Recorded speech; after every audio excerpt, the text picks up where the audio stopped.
nafasi hii kumkaribisha mnenaji wa siku ya leo, maana nilipokuwa nimejua nitajelewa ni assignment kuhubiri. Bwana Yesu asifiwe. Amen. Naamini ya kwamba Mungu alikuwa amempatia neno la kutuhubiria siku ya leo. Amen. Amen. Mimi nitaongea baada ya yeye kuhubiri, ndipo nitakaowaambia ni kwa nini nilichelewa na nilikuwa wapi. Si Mungu atubariki. Baba Mungu, katika jina la Yesu, tunakushukuru Mungu, tunakuinua. Asante kwa wema wako na fadhili zako. Mungu wa majeshi, tumeshuka katika kituo hiki ili Bwana wa majeshi ukutane na mioyo yetu. Mfalme mkupenaji anaposimama, Baba tunaomba ya kwamba Bwana umtumie kama chombo, na neno ambalo umeweka katika moyo wake Mfalme likapata nafasi ndani ya mioyo yetu, ili tukuinue, tukubariki. Wewe ni Mungu. Bariki kila mmoja aliye mahali hapa, unapoendelea kujitayarisha kusikia neno lako. Ni kwa Yesu Kristo aliye Bwana na Mwokozi wetu.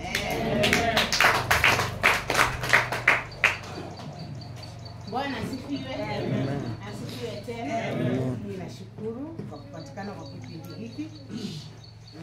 Mimi ni mnenaji wa leo ambaye Mungu alikuwa amejua. Kama mimi sikuwa nimejua, wewe ujui, lakini Mungu alikuwa ameandaa tu chombo ambapo tutaenda kupata kitabu cha Samueli wa kwanza 25.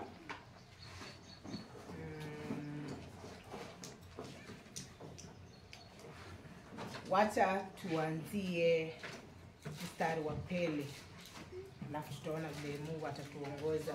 Mwenye ako na nini ya Kiswahili, ningependa tu nisaidie hapo. Mimi niko na Kiingereza 25.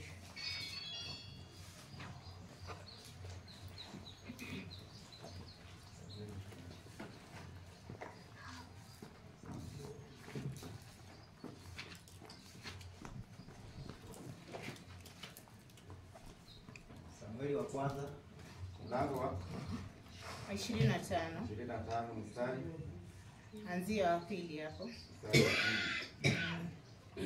Maandiko yanasema, na huko Maoni kulikuwa na mtu mmoja ambaye alikuwa na maji yake katika Karmeli, naye yule mtu alikuwa mkuu sana, mwenye kondoo 3,000 na mbuzi 1,000, naye alikuwa akiwakata manyoya kondoo zake huko Karmeli.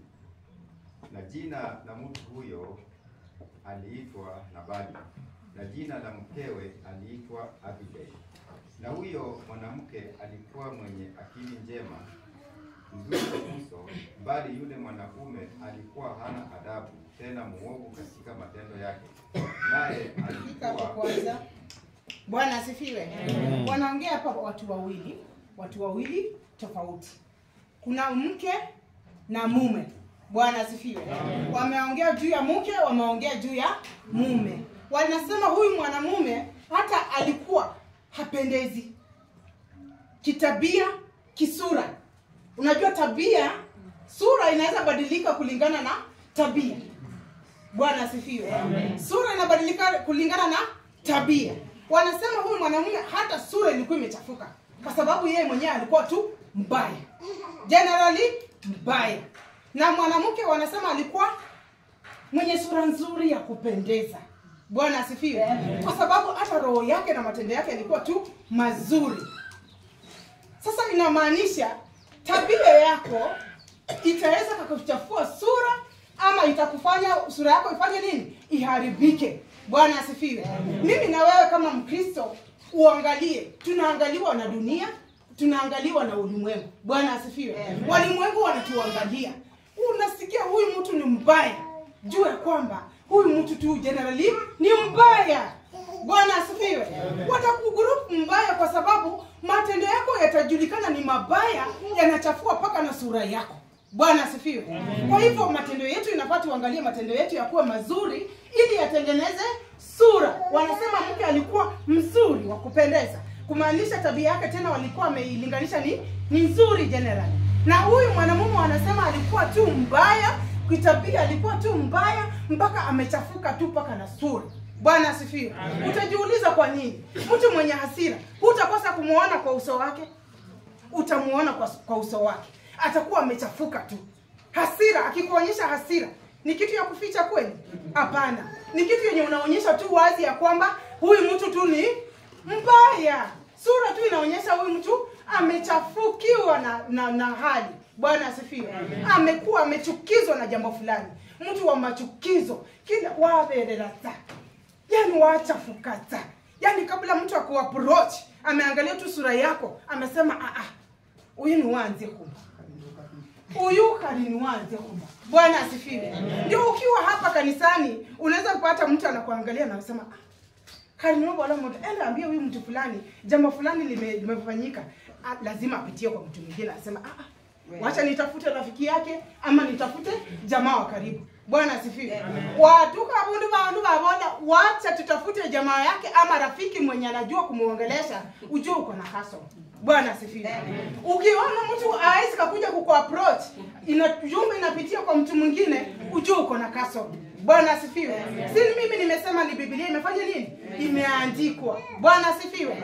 Ujue uko na kasoro. Wamekuangalia, wamekusoma, wamesema jaili huyu hata nikimwendea saa hii, wacha nitafuteko, labda nikipitia kwa Afriki ndio atapata pevo, tupate chenye tunataka kwa huyo mtu. Na hivyo si vizuri. Bwana asifiwe. Hivyo sio vizuri, ifai uogopwe. Inafaa mtu akiwa na jambo fulani mahali anakuja kukuapproach. Bwana asifiwe. Tuendelee. Basi Daudi akasikia huko nyikani ya kuwa Nabali alikuwa katika kuwakata manyoya kondoo zake. Daudi akatuma vijana 10. Daudi naye akawaambia hao vijana, kweni mwende Kameli na kumwendea huyo Nabali ili munisalimie. Na hivi ndivyo mtakavyomwambia huyo aishie salama.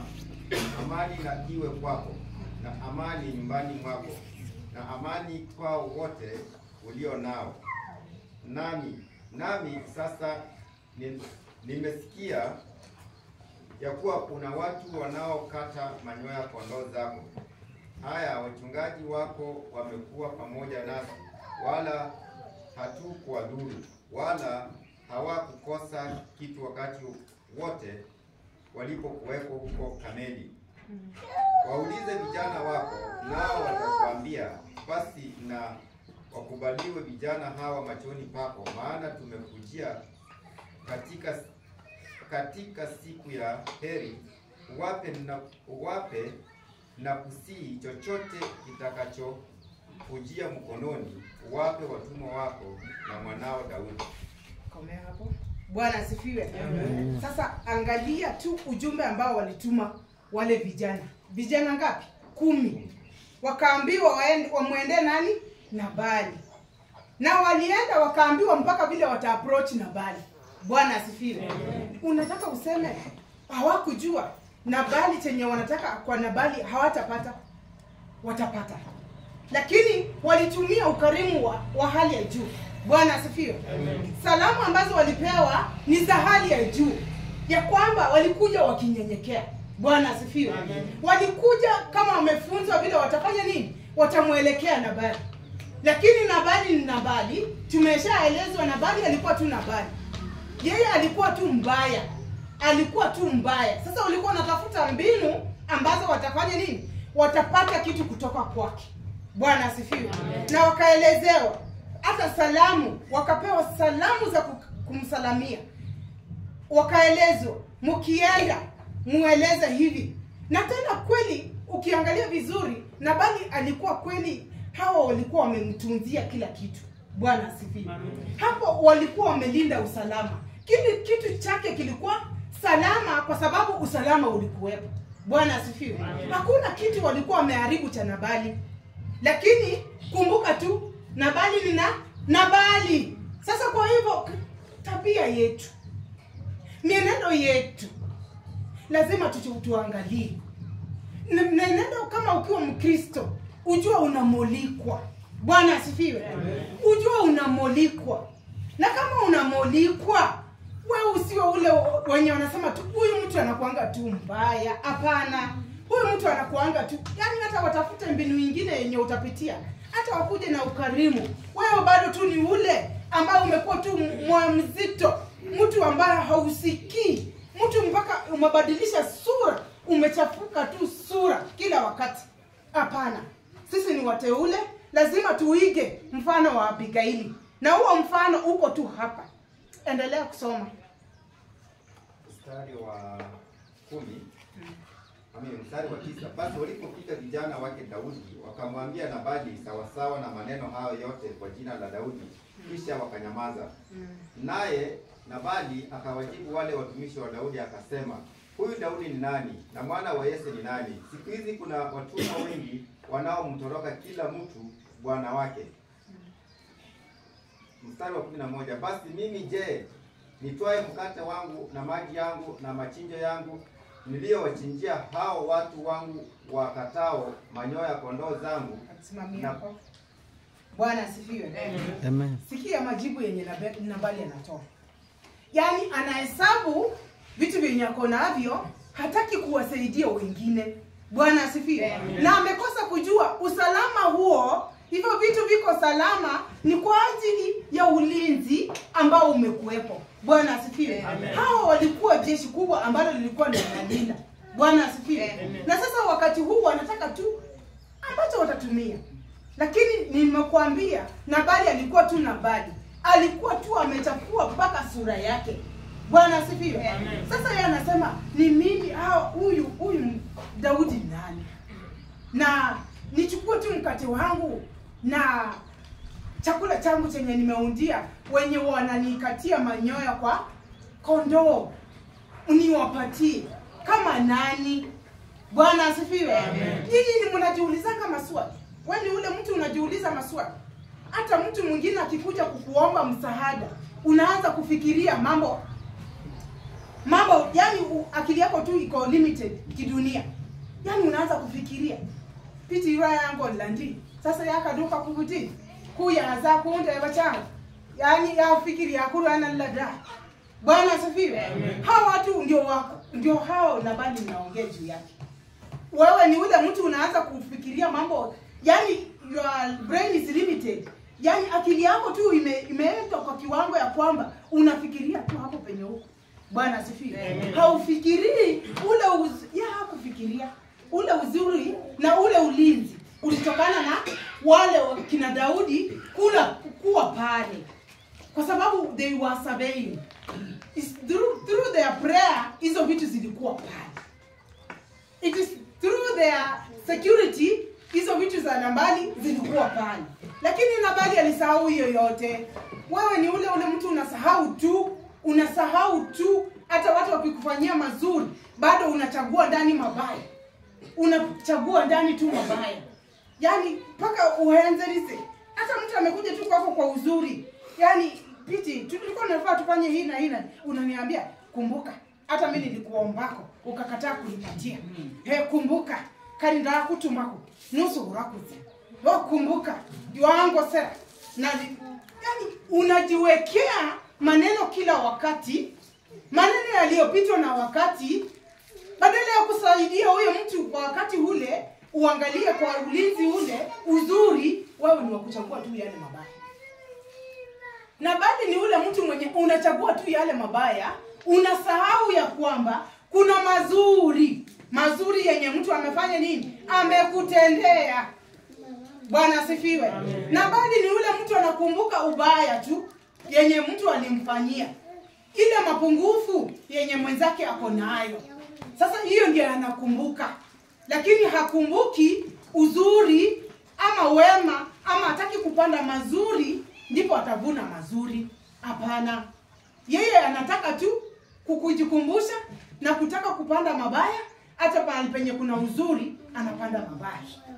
Bwana asifiwe. Amen. Tuendelee. Okay, nichukue mkate wangu hao watu wangu wakatoa manyoya kondoo zangu na kuwapa watu ambao siwajui wametoka wapi. Mstari wa 12. Basi vijana wake Daudi wakageuka wakaenda zao, wakarudi nao wakaja wakamwambia sawasawa na maneno hayo yote. Kisha Daudi akawaambia watu wake, haya jifungeni kila mtu upanga wake. Nao wakajifunga kila mtu upanga wake. Daudi naye akajifunga upanga wake, nao wakapanda nyuma yake Daudi, wakapata kama watu 400 na watu 200 wakakaa na vyombo vyao. Lakini kijana mmojawapo alimpasha habari Abigail mkewe Nabali, akasema, tazama, Daudi alituma wajumbe kutoka nyikani waje ili kumsalimu bwana wetu, naye akawatukana. Walakini watu hawa walitutendea mema sana, wala hawakupata dhara.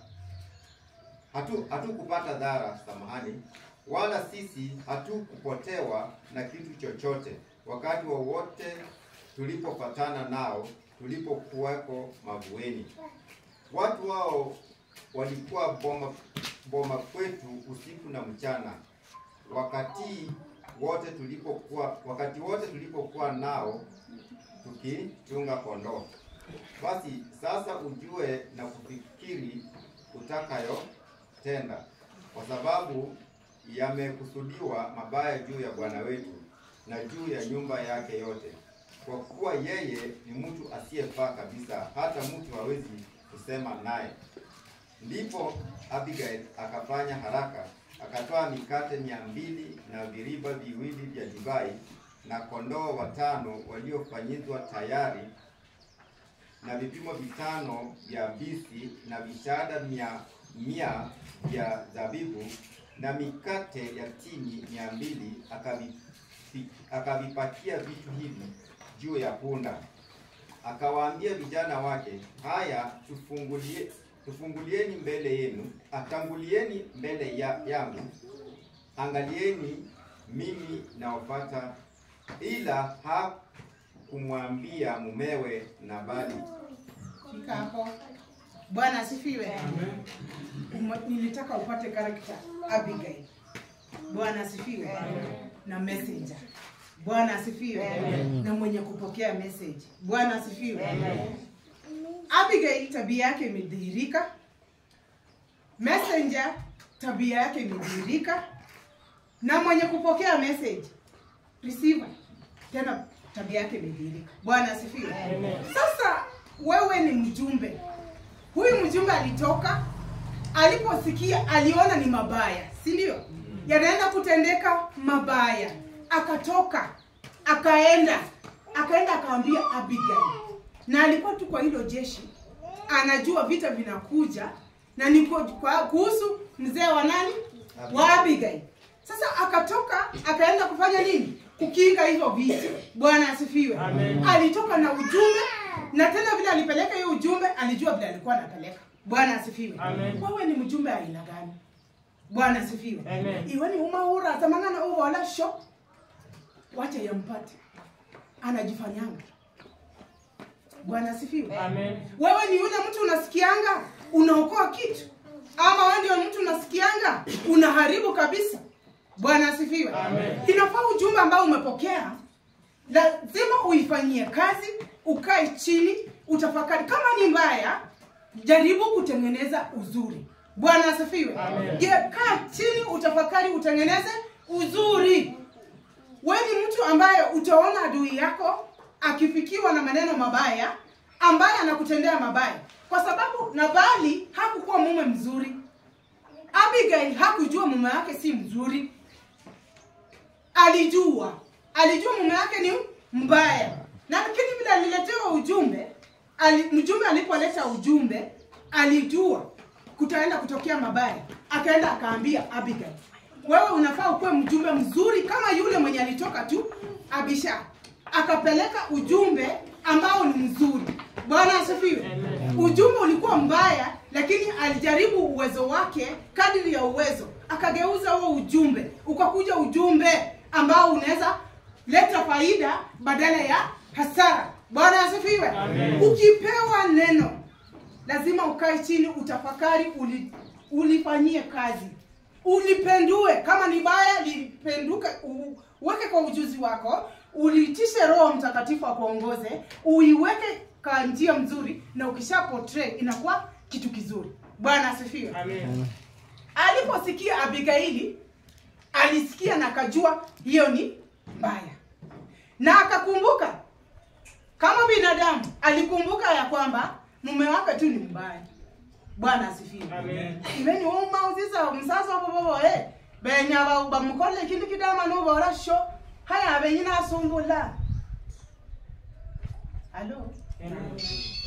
Wewe ni ule mwenye unasikia mke wako anaenda kushambuliwa kwa sababu ya maneno ya vitina ama mapigana mahali, ukasema mkali huyu yakaba mmanyi. Daka kibara daka hali ba mkubi bora ida. Genye karanji ngero. Are you one of them? Wewe ni ule mume ambaye unasema hata akirudi nyumbani ataniona.